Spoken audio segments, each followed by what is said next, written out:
Hello Weaver, नमस्कार। Bihar civil court भर्ती परीक्षा का प्रैक्टिस सेट्स नंबर 14 आज के वीडियो में हम लोग डिस्कस करेंगे। फ्रेंड, इस चैनल पे ऑलरेडी चाहे वो प्यून की तैयारी कर रहे हों, अर्जी की तैयारी कर रहे हों, क्लर्क, कोर्ट रीडर, सह गवाही लेखक या स्टेनोग्राफर की तैयारी कर रहे हों, इन सभी के लिए लगभग 20 से 25 प्रैक्टिस सेट्स इस चैनल पे अपलोड किया जा चुका है।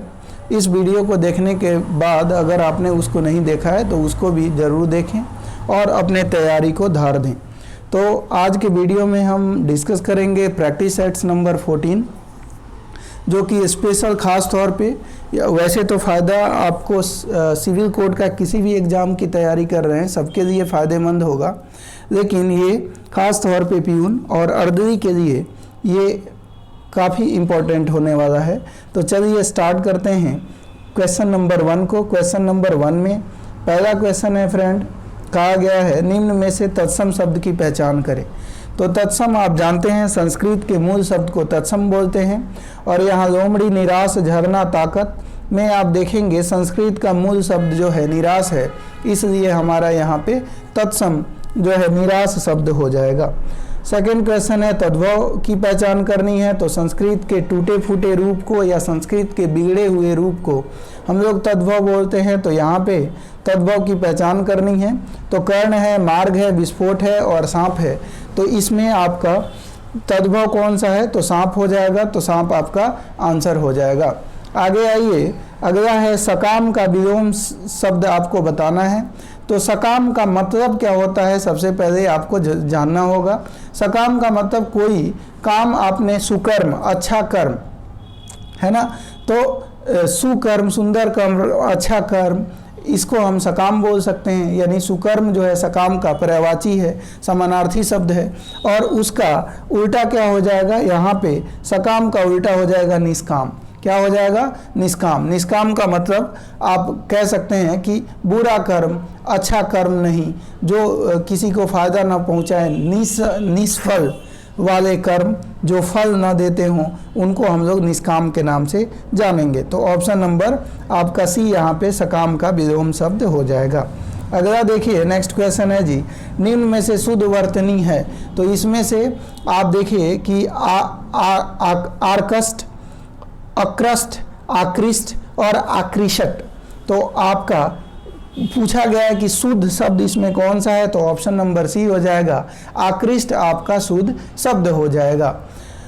आगे हम बात करें, जो कम जानता हो, एक व्यक्ति जिसको नॉलेज कम हो, जानकारी कम हो, उसको हम लोग क्या कहेंगे? अल्पज्ञ कहेंगे। क्या बोलेंगे? अल्पज्ञ। यानी जो कम जानता हो उसको अल्पज्ञ बोलते हैं, और जो बिना वेतन कार्य करता हो उसको अवैतनिक के नाम से जानेंगे। जो बिना वेतन काम करे उसको अवैतनिक के नाम से जानेंगे। घोड़ा का पर्यायवाची शब्द बताना है आपको, यानी घोड़ा का समानार्थी शब्द। तो घोड़ा का समानार्थी शब्द होता है घोटक, अश्व, घोड़ा, है और सैंधव। तो घोटक, अश्व, घोड़ा, है और सैंधव में से कोई भी इसमें दिया गया होगा वही हमारा आंसर हो जाएगा। तो यहाँ पे घोड़ा, यहाँ पे देखिए इरावत है, मंधवा है, तड़ाम है, वाजी है। तो इसमें कौन सा होगा? तो वाजी को भी घोड़ा बोलते हैं, तो वाजी हमारा आंसर हो जाएगा। आगे बढ़ते हैं फ्रेंड कि पृथ्वी अल्प किसकी रचना है? तो पृथ्वी अल्प किसकी रचना है? तो ये गिरिजा कुमार माथुर जी की रचना है। ऑप्शन नंबर बी आपका आंसर हो जाएगा। पृथ्वी अल्प किसकी रचना है? तो ये गिरिजा कुमार माथुर जी की रचना है। अगला है विद्यमान का समानार्थी शब्द बताना है, यानी विद्यमान का पर्यायवाची बताना है। तो विद्यमान का पर्यायवाची यानी समानार्थी शब्द हो जाएगा उपस्थित होना। जैसे कहते हैं कि ये क्लास में विद्यमान था, यानी ये स्टूडेंट क्लास में विद्यमान था, यानी ये स्टूडेंट क्लास में उपस्थित था, क्लास में प्रेजेंट था। अगला है जी आपका आसमान पर चढ़ाना, मुहावरे का अर्थ बताइए। तो आसमान पर चढ़ाना मुहावरे का अर्थ होता है किसी की अत्यधिक प्रशंसा करना, किसी की अत्यधिक बड़ाई करना, किसी को आप कह सकते हैं कि बहुत ही अधिक बढ़ा चढ़ाकर किसी बात को कहना, वो आसमान पर चढ़ाना हो गया। तो ऑप्शन नंबर डी हो जाएगा, अत्यधिक प्रशंसा करना। अगला है अपना हाथ जगन्नाथ। अपना हाथ जगन्नाथ लोकोक्ति का अर्थ क्या है? तो इसका अर्थ हो जाएगा फ्रेंड, अपने हाथ से काम करना, यानी अपने हाथ से काम करना को ही हम अपना हाथ जगन्नाथ के नाम से जानेंगे। अगला है जी, उसके आंसुओं से, कहा गया कि उसके आंसुओं से डैश होकर रवि ने उसकी बात मान ली। तो उसके आंसुओं से क्या होकर, द्रवीभूत होकर, उसके आंसुओं से द्रवीभूत होकर रवि ने उसकी बात मान ली। तो यहाँ पे द्रवीभूत आपका आंसर होने वाला है। अगला देखिए, लुप्त का समानार्थी शब्द बताना है।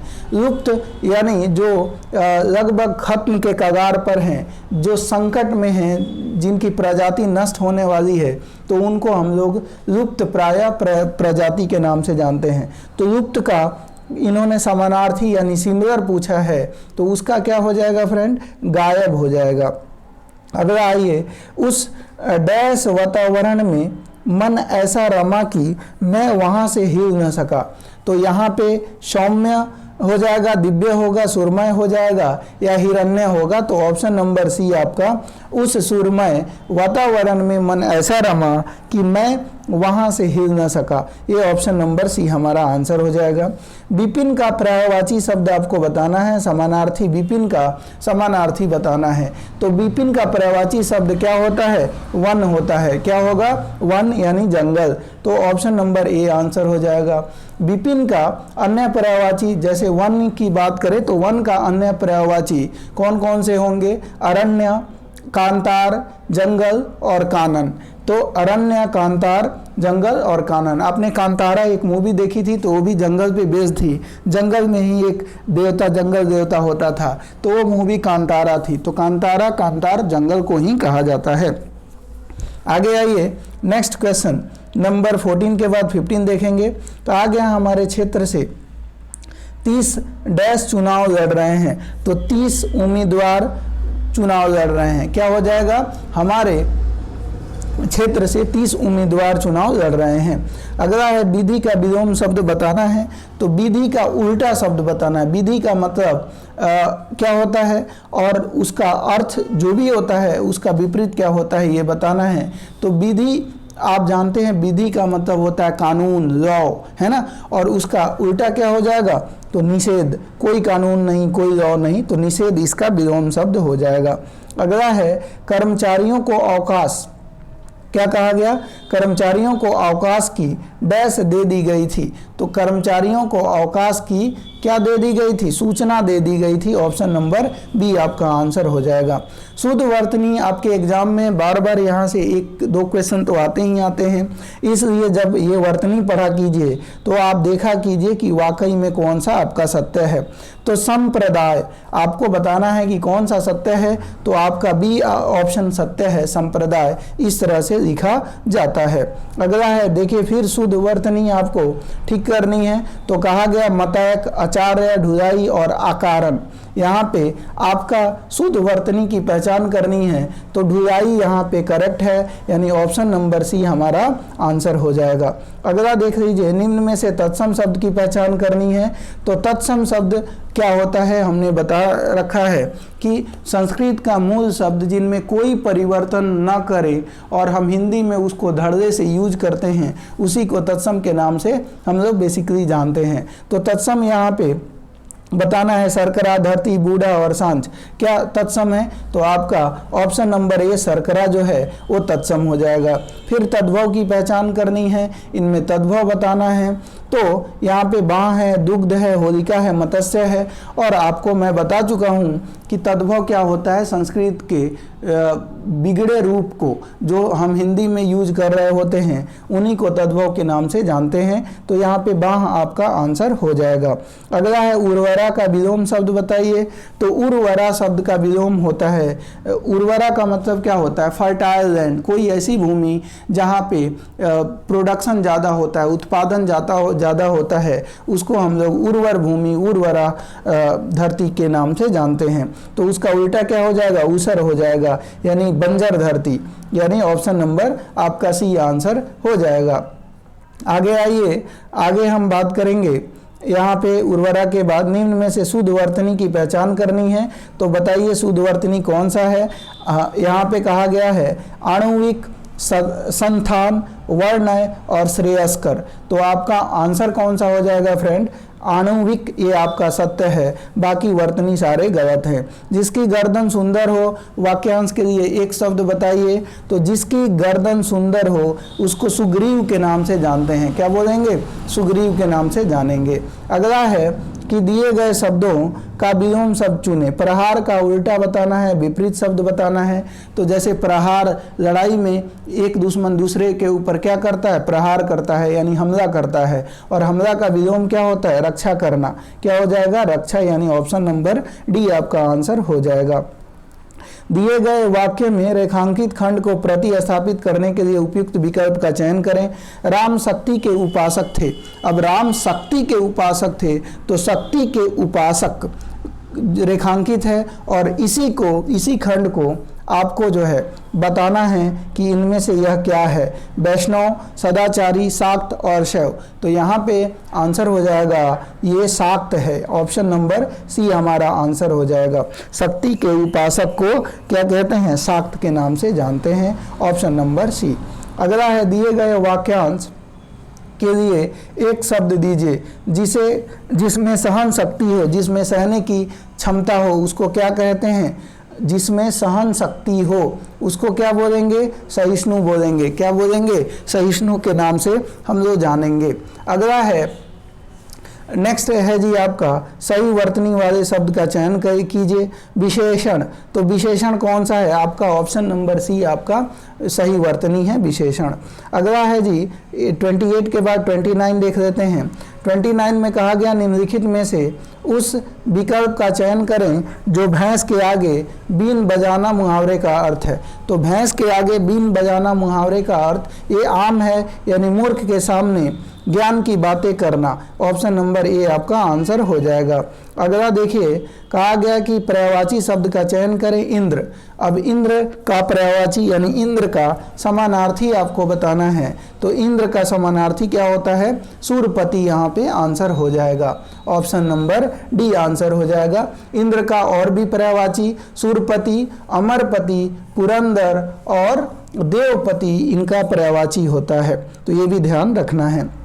यहाँ पे ये पद्यांश दिया गया है, इसको ध्यानपूर्वक पढ़ना है और इस पे बेस्ड आंसर देना है। बढ़े चलो बढ़े चलो चले चलो, प्रचंड सूर्य ताप से न तुम जलो न तुम गलो, पहाड़ से चली नदी रुकी नहीं कहीं जरा, गई जिधर उधर की जमीन को हरा भरा, जली समान रूप से जमीन का न ख्याल कर, जमीन का न ख्याल कर, मग्न रही निनाद में जमीन पर पहाड़ पर। उसी तरह चले चलो उसी तरह बढ़े चलो, जलाओ दिल के दाग से बूझे दिलों के दीप को, जो दूर है उन्हें भी खींच लो जरा समीप को, सही जमी की तरह डरो न आसमान से, जलो तो आन बान से बूझो तो एक शान से, अखंड दीप से जलो सदा बहार से खिलो। तो बूझे दिल का आशय यहाँ पे क्या है आपसे पूछा गया, बूझे दिलों का आशय यहाँ पे क्या है ये आपको बताना है। तो जो हतोत्साहित होते हैं उनसे ये बूझे दिलों का आशय है। अगला है कवि ने किन किन से प्रेरणा लेने की बात की है। तो कवि ने जो है सूर्य, दीप एवं नदी से प्रेरणा लेने की बात करी है, आपका ऑप्शन ए हो जाएगा। अखंड दीप से कहा गया, अखंड दीप से जयो में अलंकार है। तो अखंड दीप से जयो में कौन सा अलंकार है, उपमा दी जा रही है, तो उपमा अलंकार हो जाएगा। अगला है कवि ने कैसे बूझने के लिए कहा है। तो शान से बूझने के लिए कवि के द्वारा कहा गया है। अगला है काव्यांश का मूल भाव क्या है। तो काव्यांश का मूल भाव कर्मशील जीवन जीना है। क्या है, कर्मशील जीवन जीना। आइए इंग्लिश को देख लेते हैं। यहाँ पे सेलेक्ट मिस स्पेल्ट वर्ड की पहचान करनी है। इसमें से एक जो है मिस स्पेल्ट है वो कौन सा है उसको आपको देखनी है। टेरिटरी सही है, फैसिनेशन ये भी सही है, और इंटेरोगेशन ये भी सही है। तो आपका एम्ब्रॉयडरी की स्पेलिंग गलत है। एम्ब्रॉयडरी की बात करें तो EMBROIDERY होता है, EMBROIDERY होता है। चूंकि यहाँ पे ए लिखा गया है तो ए नहीं होगा बल्कि ई होना चाहिए, इसलिए ये गलत है। 37 देख लेते हैं।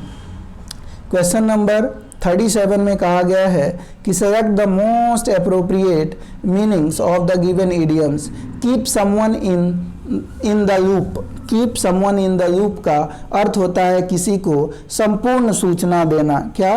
Keep someone in the loop का मतलब किसी को संपूर्ण सूचना देना। इसका अर्थ क्या होगा? इसका यहाँ पे जो आंसर होगा वो होगा give them all the information. Option number D इसका करेक्ट आंसर हो जाएगा। अगला है सेलेक्ट द अप्रोप्रिएट साइनोनिम्स।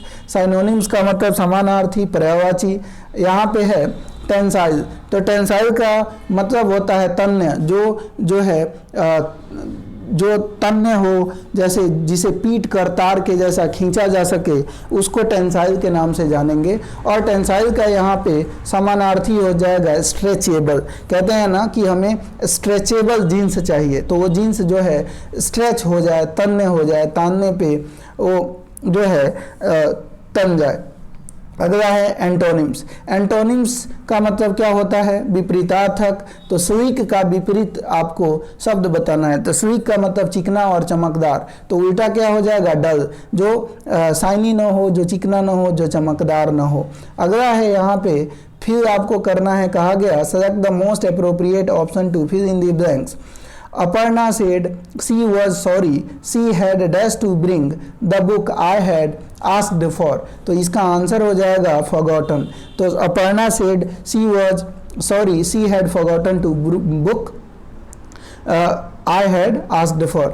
तो forgotten यहाँ पे आंसर हो जाएगा। फिर यहाँ पे मिस स्पेल्ट आपको पहचान करनी है कि गलत स्पेलिंग कौन सा है। तो आप देखिए क्लोथ्स सही है, ट्राउजर सही है, वहीं हम आयरनिंग ये भी सत्य है। यहाँ पे गारमेंट की स्पेलिंग गलत है, गारमेंट की स्पेलिंग GARMENT होना चाहिए था, तो यहाँ पे फिर इन्होंने ई लगाया है तो ये गलत हो गया। अगला है एंटोनिम्स आपको बताना है, विपरीतार्थक बताना है जीसस। तो जीसस का अर्थ क्या होता है? उत्साही। उत्साही को हम लोग, उत्साही व्यक्ति को जीसस कह सकते हैं। और इसका अपोजिट आपको बताना है तो इनडिफरेंट इसका अपोजिट हो जाएगा। तो ऑप्शन नंबर ए आपका आंसर हो जाएगा। आगे आइए, नेक्स्ट है जी आपका, कहा गया कि select the one word substitution. यहाँ पे बताना है a person who compiles dictionaries. तो एक व्यक्ति जो डिक्शनरी को कंपाइल करता है उसको हम लोग क्या बोलेंगे? तो लेक्सिकोग्राफर के नाम से जानते हैं। जो डिक्शनरी कंपाइल करते हैं उनको लेक्सिकोग्राफर के नाम से जानते हैं। अगला है जी cinema show in the afternoon. तो आफ्टरनून का सिनेमा शो को क्या बोलते हैं? तो मैटनी शो के नाम से जानते हैं। क्या बोलेंगे? Matinee show. यानी ऑप्शन नंबर डी आपका आंसर हो जाएगा। यहाँ पे इडियम्स का अर्थ बताना है of the old school. Of the old school का यहाँ पे इडियम्स क्या होगा? Old fashioned in thought. तो ऑफ द ओल्ड स्कूल का यहाँ पे इडियम्स हो जाएगा ओल्ड फैशन इन थॉट। तो ऑफ द ओल्ड स्कूल ये ध्यान रखिएगा, इसका मतलब ही होता है पुराने विचारधारा वाला। तो ओल्ड फैशन इन थॉट। आगे आइए, आगे हम बात करेंगे सेलेक्ट द एंटोनिम्स। अब इनमें एंटोनिम्स बताना है रिवील। रिवील का विपरीतार्थक बताना है। तो रिवील का मतलब कोई चीज़ जो है जो दुनिया प्रकाश में लाना, यानी किसी रहस्य से पर्दा हटाना, वो रिवील होता है। तो उसका विपरीत क्या होगा? हाइड करना, कॉन्सील करना, छिपाना। तो हाइड इसका आंसर हो जाएगा। आइए अगले हम देख लेते हैं, ये 46 था, 47 देख लेते हैं। Select the wrongly spelled. इसमें एक गलत लिखा हुआ है, उसकी पहचान करनी है। रिप्रेजेंटेटिव सही है, वहीं रिसेप्शन ये भी सही है, रिकमेंड सही है, रेडिकुलस गलत है। रेडिकुलस की स्पेलिंग होती है, ध्यान रखिएगा, RIDICULOUS, RIDICU यहाँ पे लिखा हुआ है, चूँकि वो LOCUS होगा तो इसलिए आपका डी गलत हो जाएगा। आगे आइए, यहाँ पे भी एक स्पेलिंग मिस्टेक है, उसी की पहचान करनी है। यहाँ पे आपको बताना है कि कौन सा मिस्टेक है। तो पहला है सिक्रेटरी, ये सही है। सस्पिशियस गलत है, SUSPICIOUS होता है और CI न लिखकर COUS लिखा गया है, यही गलत हो गया। अगला आ जाइए, सेलेक्ट द मीनिंग कहा गया, select the meaning of the given idioms. Fools paradise, तो फूल्स पैराडाइज का मतलब क्या होता है? झूठी खुशी। फूल्स पैराडाइज का मतलब होता है फ्रेंड झूठी खुशी, और इसका जो आपका आंसर हो जाएगा ऑप्शन नंबर बी, यानी डिसेप्टिव हैप्पीनेस हो जाएगी इसका आंसर। आइए क्वेश्चन नंबर 50 देखते हैं। Select the most appropriate words to fill in the blanks. A major earthquake dash in India on 8 October 2005 in Uri. तो यहाँ पे आपका आंसर क्या होगा?